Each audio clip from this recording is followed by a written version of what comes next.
عظیم محدث امام طبرانی رحمۃ اللہ تعالی علیہ معجم کبیر میں ذکر فرماتے ہیں، حضرت عبداللہ بن عباس رضی اللہ تعالیٰ عنہ جو صحابی رسول بھی ہیں، عالم قرآن بھی ہیں، سلطان المفسرین بھی ہیں، آپ فرماتے ہیں ایک مرتبہ عصر کی نماز کا وقت تھا، سرکار عالی وقار مکی مدنی تاجدار صلی اللہ تعالی علیہ وسلم مسجد میں تشریف لائے، تکبیر یعنی اقامت کہی گئی، پیارے نبی رسول ہاشمی صلی اللہ تعالی علیہ وسلم نے نماز پڑھانا شروع فرمائی، 3 رکعتیں پڑھ چکے تھے، جب چوتھی رکعت میں پہنچے تو پیارے آقا کے پیارے پیارے شہزادے امام حسن اور امام حسین رضی اللہ تعالیٰ عنہ تشریف لے آئے۔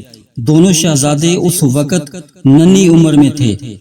اللہ اللہ نانا جان اور نواسوں کا پیار دیکھیے، دونوں نواسے پیارے نبی رسول ہاشمی صلی اللہ تعالی علیہ وسلم کی پیٹھ مبارک پر سوار ہو گئے۔ رسول ذی شان صلی اللہ تعالی علیہ وسلم حسب معمول نماز پڑھتے رہے، آخر چوتھی رکعت مکمل ہوئی، آپ صلی اللہ تعالی علیہ وسلم نے سلام پھیرا اور دونوں شہزادوں کو اپنے سامنے بٹھا لیا۔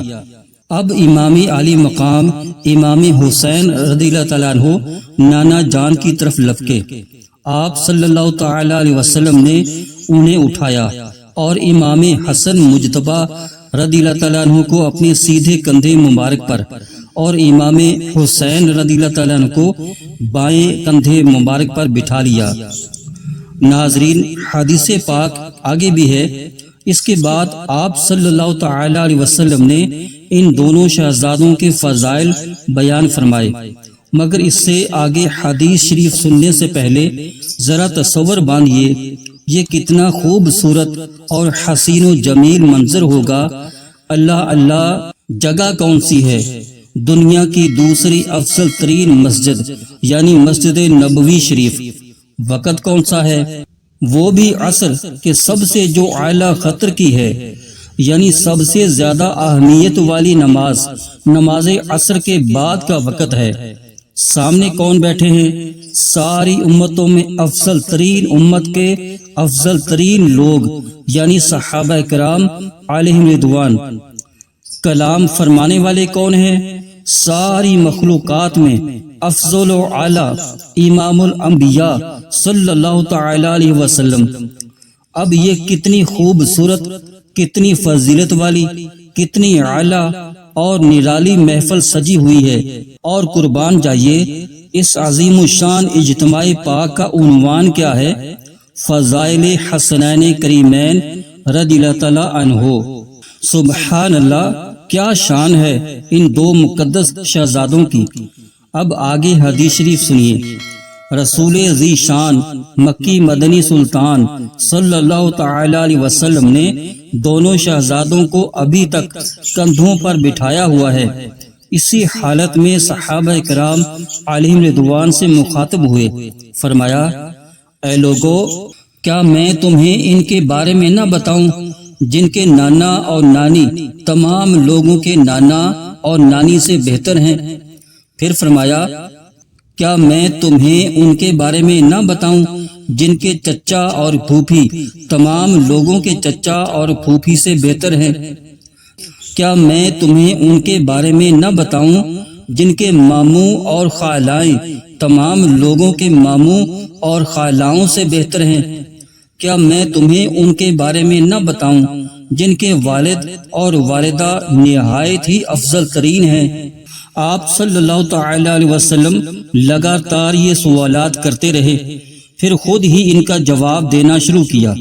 فرمایا، اے لوگو، سن لو، وہ خوش نصیب جن کا میں ذکر کر رہا ہوں وہ کوئی اور نہیں، یہ 2 شہزادے حسن اور حسین ہیں جو اس وقت میرے کندھوں پر سوار ہیں اور تم ان کی زیارت کر رہے ہو۔ آپ صلی اللہ تعالی علیہ وسلم نے اپنا بیان ذی شان جاری رکھتے ہوئے فرمایا، ان کے نانا اللہ پاک کے رسول ہیں، ان کی نانی جان خدیجہ الکبریٰ ہیں، ان کی امی جان رسول دو جہاں کی شہزادی سیدہ فاطمۃ الزہرا ہیں، ان کے ابو جان علی بن ابی طالب ہیں، ان کے چچا جان حضرت جعفر بن ابی طالب ہیں، ان کی پھوپھی جان ام ہانی ہیں، ان کے ماموں رسول ذی شان کے بیٹے حضرت قاسم ہیں، ان کی خالائیں زینب، رقیہ اور ام کلثوم ہیں جو رسول کائنات صلی اللہ تعالی علیہ وسلم کی شہزادیاں ہیں۔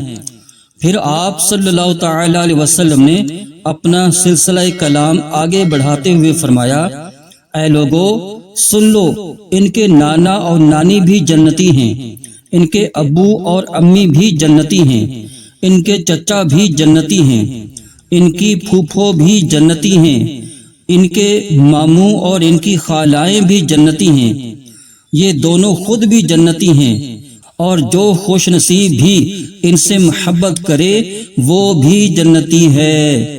واہ کیا مرتبہ اعلیٰ ہے حسنین کا، واہ کیا مرتبہ اعلیٰ ہے حسنین کا، امام الانبیاء نانا ہے حسنین کا، والد شیر خدا، ماں طیبہ طاہرہ، خوب پاکیزہ گھرانہ ہے حسنین کا، اہل سنت کو پیار ہے اس گھرانے سے، بچہ بچہ ان کا دیوانہ ہے حسنین کا۔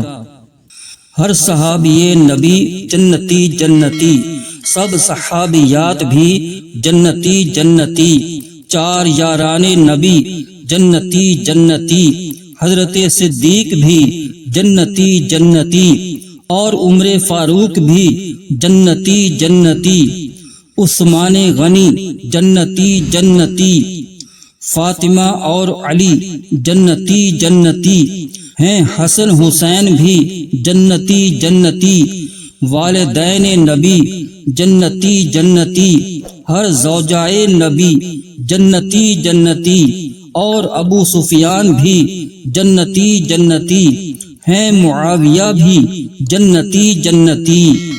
صلو علی الحبیب صلی اللہ تعالی علیہ وسلم۔ ناظرین، اس حدیث پاک پر ذرا غور فرمائیے، کتنی پیاری اور ایمان افروز حدیث پاک ہے۔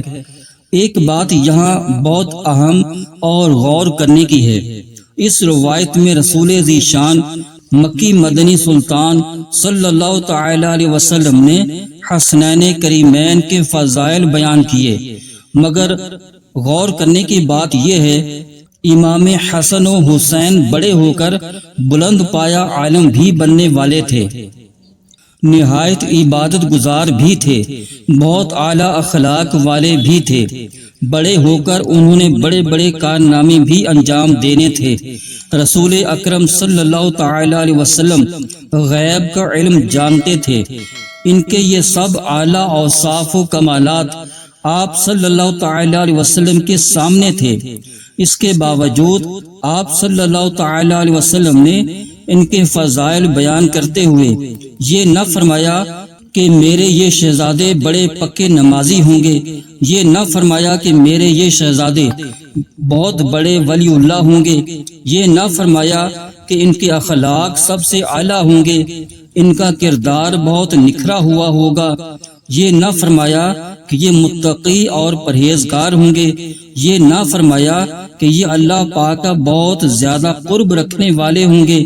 ان سب فضائل و کمالات سے ہٹ کر آپ صلی اللہ تعالی علیہ وسلم نے ان دونوں شہزادوں کا نسب بیان کیا، فرمایا یہ افضل ترین نانا کے نواسے ہیں، بلند رتبہ ماں باپ کے بیٹے ہیں، بہت افضل چچا کے بھتیجے ہیں، نہایت فضیلت والے ماموں اور خالاؤں کے بھانجے ہیں۔ یعنی اس حدیث شریف میں آپ صلی اللہ تعالی علیہ وسلم نے بیان کیے حسنین کریمین کے فضائل، اور بتایا یہ کہ ان کا نسب اعلیٰ ہے، ان کی نسبتیں بلند ہیں۔ اس سے پتہ چلتا ہے کہ اگر آدمی کا کردار ستھرا ہو، اخلاق اچھے ہوں، تو جنتیوں کی اولاد ہونا، جنتیوں کا بھانجا اور بھتیجا ہونا بھی فضیلت کا ایک سبب ہوتا ہے۔ اعلیٰ حضرت امام اہل سنت امام احمد رضا خان رحمۃ اللہ تعالی علیہ فرماتے ہیں مدار نجات یعنی آخرت میں نجات کا دار و مدار تقوی پر ہے، لہذا صرف تقوی کافی ہے اگرچہ شرف نسب نہ ہو، مگر اس کا یہ مطلب ہرگز نہیں کہ نسب کی فضیلت کا شرعاً کچھ اعتبار ہی نہیں ہے۔ نہیں، پاک نسب والا اچھے اور نیک ماں باپ کی اولاد ہونا بھی آخرت میں ضرور فائدہ دے گا۔ اللہ پاک ہمیں اعلیٰ نسب والوں یعنی اہل بیت پاک اور صحابہ کرام علیہم رضوان کا ادب و احترام نصیب فرمائے اور نیکیاں کر کے ان کے ساتھ اپنی روحانی نسبت قائم رکھنے کی توفیق عطا فرمائے، آمین بجاہ خاتم النبیین صلی اللہ تعالی علیہ وسلم۔ الحمدللہ، امام حسن و امام حسین رضی اللہ تعالیٰ عنہ سے محبت رکھنا صحابہ کرام علیہم رضوان کی بھی سنت ہے، اولیاء کرام کا بھی طریقہ ہے، اور رب کریم کے فضل سے 14 صدیوں سے ہر دور میں عاشقان رسول ان پاک شہزادوں سے محبت کرتے آئے ہیں۔ ایک مرتبہ مسلمانوں کے دوسرے خلیفہ حضرت عمر فاروق اعظم رضی اللہ تعالیٰ عنہ کے پاس کچھ کپڑے آئے، آپ نے وہ سارے کپڑے لوگوں میں تقسیم کر دیے۔ جب سارے کپڑے لوگوں میں تقسیم کر چکے، ابھی فارغ ہی ہوئے تھے کہ امام حسن اور حسین آتے ہوئے دکھائی دیے۔ انہیں دیکھ کر فاروق اعظم رضی اللہ تعالیٰ عنہ بے چین ہو گئے اور فرمایا، خدا کی قسم، کپڑے بانٹنے پر مجھے بالکل خوشی نہ ہوئی۔ عرض کیا گیا، اے امیر المومنین، اس کی کیا وجہ ہے؟ فرمایا، ان 2 شہزادوں کو تو کپڑے پیش ہی نہیں ہوئے۔ پھر آپ نے فوراً یمن کے گورنر کو خط لکھا، فرمایا فوراً 2 بہترین اور قیمتی جوڑے بھجوائے جائیں۔ چنانچہ 2 بہترین اور قیمتی جوڑے حاضر کیے گئے۔ آپ نے حسنین کریمین رضی اللہ تعالیٰ عنہما کو پیش کیے۔ جب انہوں نے وہ نئے اور قیمتی کپڑے پہن لیے تو فرمایا، ہاں، اب میرے دل کو چین آیا ہے۔ سبحان اللہ، کیا شان ہے صحابہ کرام علیہم رضوان کی۔ یہ بلند رتبہ لوگ پیارے آقا کے پیارے شہزادوں سے کس حد تک محبت فرمایا کرتے تھے۔ اللہ پاک صحابہ کرام علیہم رضوان کا صدقہ ہمیں بھی امام حسن و حسین کی سچی پکی محبت نصیب فرمائے۔ امام علی مقام امام حسین رضی اللہ تعالیٰ عنہ کا فرمان عالی شان ہے، جو ہم سے دنیا کی خاطر محبت کرتا ہے تو بے شک دنیا دار تو کسی بھی نیک یا بد سے محبت کر لیتا ہے، ہاں جو ہم سے صرف اور صرف اللہ پاک کی رضا کی خاطر محبت کرتا ہے، وہ اور ہم قیامت کے دن ایسے ایک ساتھ ہوں گے۔ یہ کہہ کر آپ نے شہادت کی اور ساتھ والی انگلی کو ملا دیا۔ کیوں نہ ہو رتبہ بڑا اصحاب و اہل بیت کا، ہے خدائے مصطفیٰ اصحاب و اہل بیت کا، آل و اصحاب نبی سب بادشاہ ہیں بادشاہ، میں فقط ادنا گدا اصحاب و اہل بیت کا۔ جینا مرنا ان کی الفت میں ہو یا رب، اور ہو قرب جنت میں عطا اصحاب و اہل بیت کا۔ اللہ پاک ہم سب کو ان سے سچی محبت عطا فرمائے، آمین بجاہ نبی الکریم وصلی اللہ تعالی علیہ وسلم۔